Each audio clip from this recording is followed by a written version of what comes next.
Hey, this is Lori Kilpatrick. Okay, so I'm going to talk a little bit about our history and bring you up to now, but I'm going to do it kind of because I have a reason.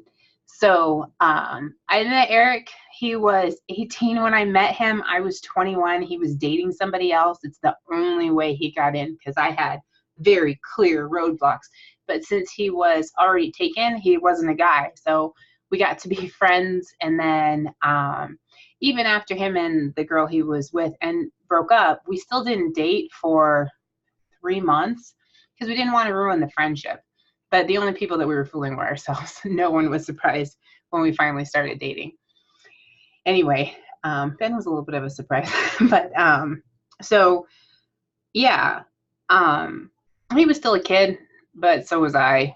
I called him a baby, and then when he turned 19, I called him a toddler. And I don't know. I was always kind of a serious dater, so I don't know. And I loved him. Just didn't understand, and then you learn, and then you learn. But anyway, so I went to school to be a sign language interpreter, and that's what I was doing when I met him. I was actually interpreting for his cousin's husband's cousin. Yeah. Anyway, they had a class together. That's how we met. Got to know each other through CAT, which is your Crescent Area Theater. And then the rest, as they say, is history. Not really. It was kind of, there's like 3 years, and then we got married and da-da-da-da-da. Well, I quit my job when I had a baby. So I interpreted off and on for 5 years. I made really good money, and I quit my job. I was making $15 an hour, and Eric was making $7.50 as a maintenance guy. So one of the perks of his job, which we were just dumb kids, we didn't understand. One of the perks was an apartment. So they were taking like rent out, but anyway, he was not making enough to get by. We went from this much money to that much money. We also didn't have a good money mindset. We both had ridiculous ideas about money. We had credit cards. We had terrible credit card debt there for a while. We did 2 years of being stupid with money, and it took 10 years to fix it. So that's one thing, man, Financial Peace University is what finally got us out of it. But so, you know, in 2004, well, yeah, the beginning part of 2004, the company he was working for had restructured. And so I'm like, whoa, wait a minute. Because according to this, in 9 months, we were going to be paying them to work for them. So we needed to find something different. God sent a wonderful man into Eric's life who told him about the union. He went and he actually went to the hall and talked to them and signed up for the carpentry program. Around the same time was when we moved out to the farm. That's a whole nother story, but we moved out to the farm just south of Lorimer, like on June 20th, maybe, of 2004. Ben is not even 2 years old yet. And Eric started with the union 4 days later. And he did start out as a carpenter. Base pay, 2004. It's pretty much what he was making at the other place, but we didn't have to pay rent because we were on family land, which was a different kind because utilities were a lot higher with a big old drafty farmhouse, which we got lots of stories. Like the day it snowed in my living room. But yeah, started thinking about all of those fun things. So we were a single income family that was trying to get out of debt and trying to figure out how to be a young couple with a child while one of the parents traveled a lot. So starting at 3, Eric was when Ben was 3. So he turned 2 on the farm, and then that next year, Eric started traveling. And he was traveling because you made better money traveling, but they were inconsistent jobs. We called it like the one-hit wonders, where they would have you come for one day and you would make bank on that day, but then you didn't work. So sometimes it seemed like, you know, he'd be gone the whole week, make the same amount of money as he could make in one day, which was really nice, but the days weren't always consistent. Anyway, so we went through some pretty rough times. That's all I'm trying to say here. But over the last 15 years, Eric has realized that when you are in the union is a group of people, and people are fallible. They make mistakes. And what's great about the union is that you have a say. So he went to meetings. He got to know the people. He learned about stuff, he became steward of jobs, which is where like there's a contract between the union and the business, and there's rules in every contract, and they, you know, some contracts are not so great and some contracts are pretty good, and the steward has to make sure that the company's meeting their end of the bargain, and to help keep peace among the people who are like, my friend over there gets better. Well, they had a better contract, you know. So anyway, so he's super involved in the union. We enjoy the union. I'm not going to get into all that. They've been very good to us because we understand that we have a say, you know, like we the people, we are the community, we make the rules in the proper way. So anyway, he slowly moved through, let's see, it would have been in 2010. Well, okay, so they go through the apprenticeship program, which is 4 years. And 2 years in, he switched over to being a millwright. And then he became a journeyman around the same time that my dad was dying of pancreatic cancer. So I was flying my sister and her 3-year-old and her 3-week-old back to say goodbye to my dad when I got the call that he'd finished his journeyman journey and that he had graduated from the union. So now he's a millwright. So that was 2008. And in 2010, he met some millwrights that traveled doing nuclear power plants. So he started the process, and it is a process. I don't know anyone who's an astronaut, but I imagine it's pretty similar. He had so many tests and so many interviews and so many evaluations, and they needed to know about his whereabouts and all of these things. And I was 0% supportive, because at that point, he always seemed to be traveling about 2 hours away, which is too far to commute. So it's costing us hotel and all that. Now, he did stay in really junky places and couldn't eat curry for years. But yeah, I looked to see where the nuclear power plants are. And the closest one was 3 hours away. And the farthest one was 29 hours away, which oddly enough, he actually worked at. But anyway, I was like, no. And we had the farm, and we had goats and bunnies and ducks and chickens and dogs and cats. Yeah. So we had this farm 5 minutes away from his parents, and he was gone a lot. He was gone a lot. So 2010, he got approved, went through all the stuff, got approved. In the spring of 2011, he actually went and worked at the nuke plant in Omaha, and then went back to his other jobs. And then August 16th of 2011 was our house fire. And in the middle of all of that, this house is going up in flames. And we had so many people come together. It was just, that part was really, really neat. And one person said to me, do not try to fix this place. You know, like, snow's in the living room. You know, this isn't a salvageable thing. You're gonna go bankrupt and broke and everything for nothing. Like, you won't have anything to show for it when all is said and done. And like, we'd had a tornado go through in 2008, and that stuff still hadn't been completely fixed yet either. But it only went through like one part of the house. But anyway, so fire, and Eric says, come with me. So very, very nice. The insurance company paid out, which they sure the heck didn't have to, and they paid out premium, which was nice. And we got to go through all the rigmarole of that, which I hope you know nothing about. And like FEMA, and I guess that was something else. Sorry. For fire, the Red Cross came. Very nice man. Anyway, that was a whole other story too. So Red Cross came, and we did all of that. And then we took that insurance money and we bought a truck from Sam's Riverside. Had some body damage, but ran just fine. Named it Beauty. And then we bought a 5th wheel trailer, sight unseen, in Colorado. We named it the Beast. So we had Beauty and the Beast.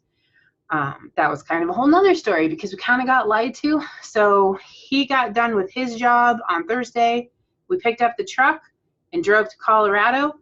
And while we were on the way to Colorado, he got a call from some gentleman who was getting close to retiring, who cashed in all of his favors to get Eric a job in Pennsylvania on Monday. And, you know, it was pretty amazing. So we get to Colorado, the trailer doesn't work, and we have to rig it so that we can drive back to Iowa, load up as much stuff as we can, which it was a toy hauler, so the back part was just full of boxes because we didn't know what we needed, because we didn't know what all was in there, because anything that was salvageable, we pretty much just chucked in boxes. So we lined that up. I left my fish. We saved the fish. We rehomed the cats, rehomed my Doberman, because we didn't want to have to not be someplace because we had a dog that wasn't allowed in that community or even on that park, which is at the discretion of the person. I feel like I'm going really long, sorry. So we just had Gunner and fish. And I asked my neighbor to keep an eye on the fish because we were told it was just a 6-week job. So we were going to go there for 6 weeks. This is September 18 or 19 was his first day. So we drove through the night. I stopped traffic in 3 lanes of traffic in Illinois because I didn't know how to drive the big thing. And then we get to Pennsylvania at like 4 o'clock in the morning, and Eric parks it and crashes because he has to be at work to take a test. And if he doesn't pass it, he won't get in. Grace of God. So he goes to do that. Meanwhile, we have no electricity. Nothing works in the trailer. We can't even put the slides out. I mean, the converter box was crap. So we had to get a new one of those. In Pennsylvania, there used to be this traveling van that would come and help. So we met this wonderful man named John Lefevre that pretty much saved us. He came out twice and pretty much saved us. He took pictures and we're like, oh, because you did such a good job. He's like, no, I need to tell my people when they see this to say no and not waste the time trying to fix this because this is a mess. So there's a lot of stuff around with the trailer. Eric can tell you exactly. I had nothing to do with any of that stuff because I was still in shock. So first place was Pennsylvania. We were right between the Amish and the Orange people. Anyway, so yeah, we traveled. That first year we actually went in debt because we didn't understand the cost of traveling. So while he was making more money than he'd ever made before, it was also costing us more in living than we'd ever paid for in living before. So that first year was a wash. We actually had to borrow money to get from Florida to Mississippi, but we paid it back. And then we made up that year. So it was a wash, like lost all, like earned money, lost money, earned money, lost money, earned money, lost money, lost money, lost money, borrowed, earned money, and was able to build it back up to where we were here. If that makes sense. And then the next year we went through the Financial Peace University, and the year after that we were completely out of debt. And then life, oh my gosh, we moved and we moved and we moved and we moved and we moved and we moved and we moved. Ben's been to 36 states. I've been to 37 states. Theodore, by the time he was 1, he'd been to 19 and had lived in 4. So that was kind of our life from 2011 until 2017. And in 2017, we bought this house. And all along the way, we're learning and we're growing. I know I kind of got off on a tangent with my story, but we kind of have an amazing story. Although yours is too. Everybody's story is amazing. You just got to pick your highlights. But yeah, so we're here. We have funds for the kids. They'll come up when they're 30. We've got investments for us, which we won't be as great as if we'd invested when we were 20, but we're still glad to have that. We've got this beautiful house. We do have a mortgage just because we don't mind having a mortgage payment because if push comes to shove, we get our money back and then some. And then, yeah, like the last 2 vehicles we bought straight out. Oh, we did get a small loan for the van just because we didn't want to knock it down too far. We like to have our 3 months. Anyway, yeah, so we started out rough and things were really, really rough and we made do, we just learned what was important. And the big kicker for me was one day at Target, I put everything I wanted in my cart, everything I wanted, because I just felt like I had to say no to everything. And then I realized that at that point, Eric's take home was like $8 an hour.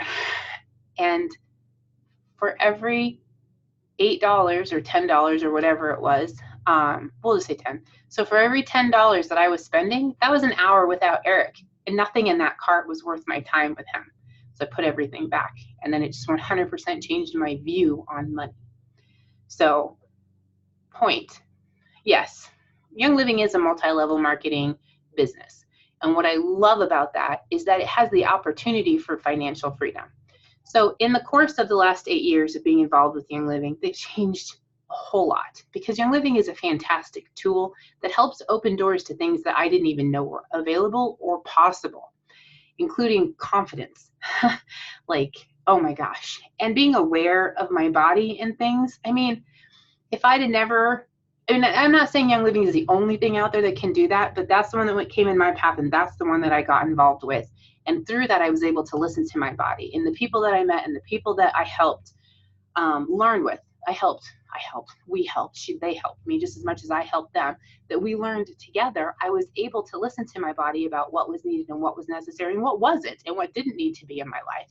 And through that, I was able to regulate my hormones, get pregnant with Theodore, pregnant again. And not only that, but some of the other things that just weren't right in my life. It's been like, okay, you know what? And the one thing I didn't ever see coming was the community. Like, these are amazing people. They're people, so not everybody's perfect, but they definitely, as a whole, are just really amazing people that are inspiring and uplifting, and they don't judge, and I don't know, I really like it. But anyway, the money part, I like that it is a multi-level marketing business, because I've seen people be able to come up and stay home with their kids in a way that they couldn't before with their old jobs. I've seen people, and the best part about it is you make money by helping people, and it's not even that much. So when you sign someone up, you get 8% of their sales, which means if you choose to sign up underneath me and you spend $100 in products, I will make $8.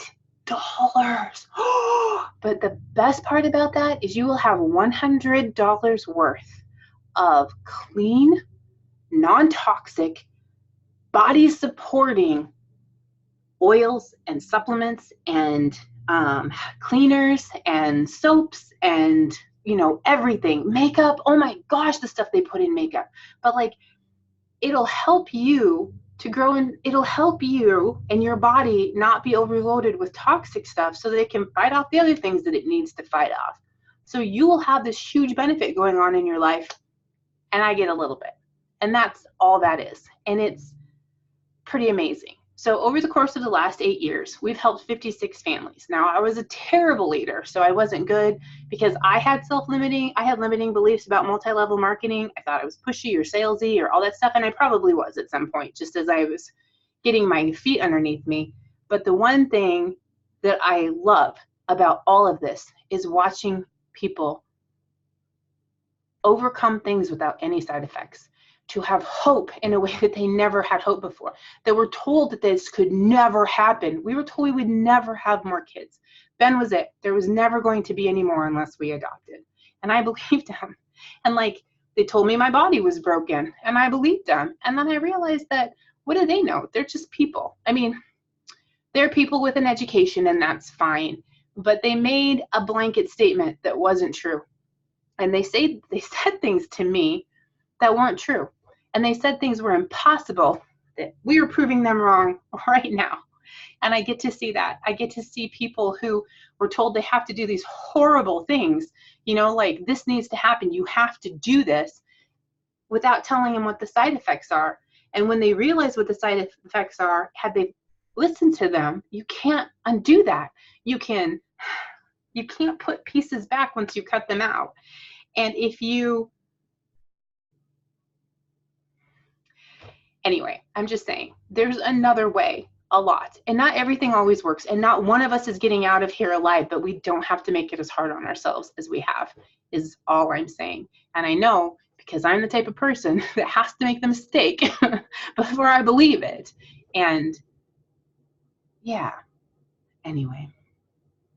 Yes, it's a multi-level marketing company, but it's also a company of integrity that has quality products, that they go above and beyond regulations to make sure that this is quality stuff, and not stuff that doesn't cause blindness, because it doesn't directly cause blindness.